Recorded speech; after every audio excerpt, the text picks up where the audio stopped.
Job Vlog. Alright, I want to phrase this final topic, in the free version that is, carefully, because I don't want to get sued by somebody who, now that she has the means to sue people, may very well do it. I want to ask you, is Alexandria Ocasio-Cortez, Ocasio, I don't care, is AOC a psychopath? Now, there's a fine line between stupid, crazy, insane, evil, whatever you want to call these different states of not being a good guy, okay? Now, if you look at her Green New Deal plan, there's some things here that strike me as not just communist, but anti-American. And I wonder, does she think that by enforcing new set of laws that she can bring upon us the future of Gene Roddenberry's Star Trek, where it's like, oh, look at this utopia. There's very little crime. We're exploring the stars. We teleport places. Money's not an issue. People do as they please. They earn their way through their merit and not through daddy's checkbook. Is that what she thinks she can make happen? Like force it through with government regulations? Because I'm looking at two things here that really stand out. 100% employment with guaranteed jobs through the government for any kind of spillover unemployment. So, you get laid off from your journalism job because guess what? They don't need that many journalists, people. Like, the journalist thing is over, so I guess you have to start coding, right? But now we have everybody coding, so you don't get the coding job, and now you're working for the government. Doing what? I would say labor camp, because where else is this going to go? The government has you sitting in an office looking at some numbers. Is that going to be the new version of the labor camp? Like, you want to see some straight up bureaucracy, communist labor force activity. This is what we're going to be getting. You know, if you were inside the Berlin Wall, right? And you needed a shoe repaired because people aren't making new shoes, but you can get a shoe repaired. You go to the guy who repairs the shoes. There's a long waiting line. He doesn't have any incentive to hire on new people to help, an apprentice, journeyman, nothing, okay? And the cobbler is busy with your pair of shoes when he gets to it. When it takes you months, your shoes are repaired. What have you been walking around in, socks? The government will ruin whatever space they make these people work in, or not.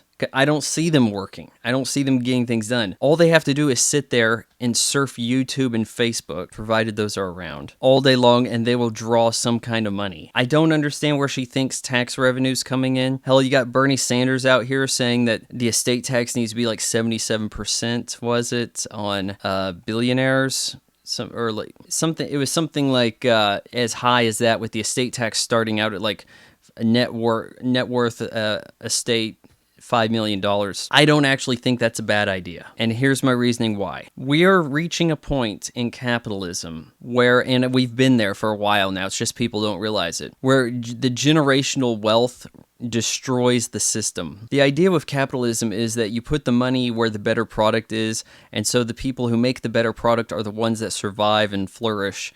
They're the ones who get rich. That someone can come up with an idea and build an empire from it. And you don't see that a whole lot anymore. Now you have people come up with an idea and hope that Amazon buys it. Ring doorbells, there you go. Your plan now to get rich is to hope somebody richer buys it. That's the plan people are using for the get rich quick scheme of today. It's not, I want to run the business. It's, well, the business ain't going to make money, but we can get hype and, I hope Google buys this. And that's that. And you're ending up with situations where there's more rich people running around who never had to work because they had the old money working for them. The trust fund babies, the kids ruining Instagram, all this shit. People who don't work are making more money now than people who do work. So you have to give the incentive to make them make something of their own. Hey, while your dad's alive, make sure you get that good education in for free because it's not going to cost you any money because you got the rich dad.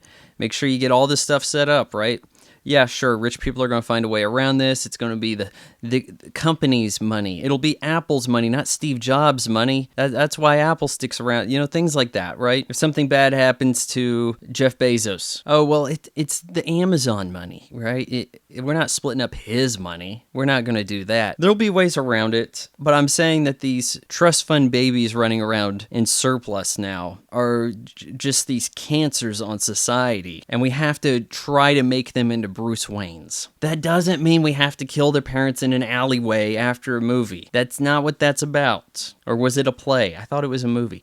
But the point I'm getting at here is we have to get the good wealthy kids. They're outnumbered by the bad wealthy kids. We have to get those who want to continue to build, who want to be active leaders, instead of post pictures of their Bugatti on Instagram with 12 chicks in bikinis. Those are the sores that we need to remove. And if you increase this estate tax, hey, I say make it 99%. Force them to give stuff to charity, if that's the case. Because what has their kid done to earn this? I mean, they've been living on Easy Street for X number of years already. With that out of the way, and now that we have that out of the way, let's talk about the individual transportation deletion part of our plan, where it's like, oh, you don't get to have a car. Your personal transportation is replaced by more efficient mass transit. Okay, mass transit is theoretically more efficient because you put a bunch of people into a tin can like sardines and you shoot them along a rail track and you can claim efficiency. But you ruin individual freedom. The rise of the motorways and cars changed society. It made America great. Before that, we weren't really a power.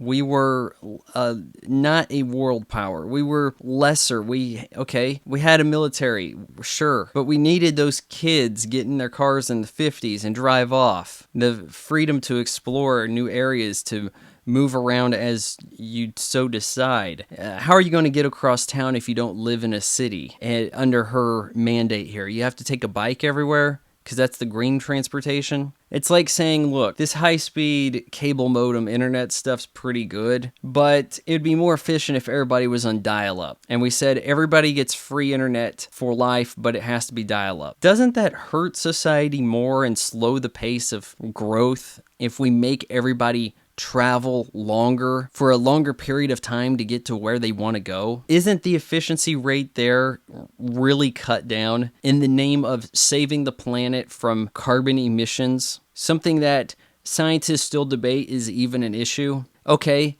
we get smog in places. Yeah, we can do something about this. It doesn't mean that this global warming thing is being sped up necessarily, and we have to keep the debate alive about global warming. Because as soon as we decide, well, it's proven fact based on no actual facts, and that you're somehow an eco-terrorist, and you have to be yelled at if you don't agree with the NPCs. If we decide that's really how this needs to go, and believe me, the media wants it to be that way. They're deciding you have to be yelled over if you deny climate change. Again, based on evidence of what? I'm not sure. Thought policing. If we decide that you're not allowed to have an alternate opinion, then how do we make any real progress? What if we have a better solution than her mass transit? What if we have teleporters like Star Trek, but you're not allowed to talk about them? We have the capability to make the transporter on the Enterprise, but no one is allowed to, because everyone has to sit in their cubicle and push numbers in and then take the bus and the train and get nowhere, because we have people who the importance of having to have employment is so paramount that we're afraid to get anywhere else. So that'll do it for the recently canceled podcast, episode 48. If you want to hear the secret bonus topic at the end, it's a doozy. It's about the case for post-birth abortions. Yeah, go ahead and subscribe on Patreon. It's $1 a month, gets you full access. That's patreon.com/VaughnFry.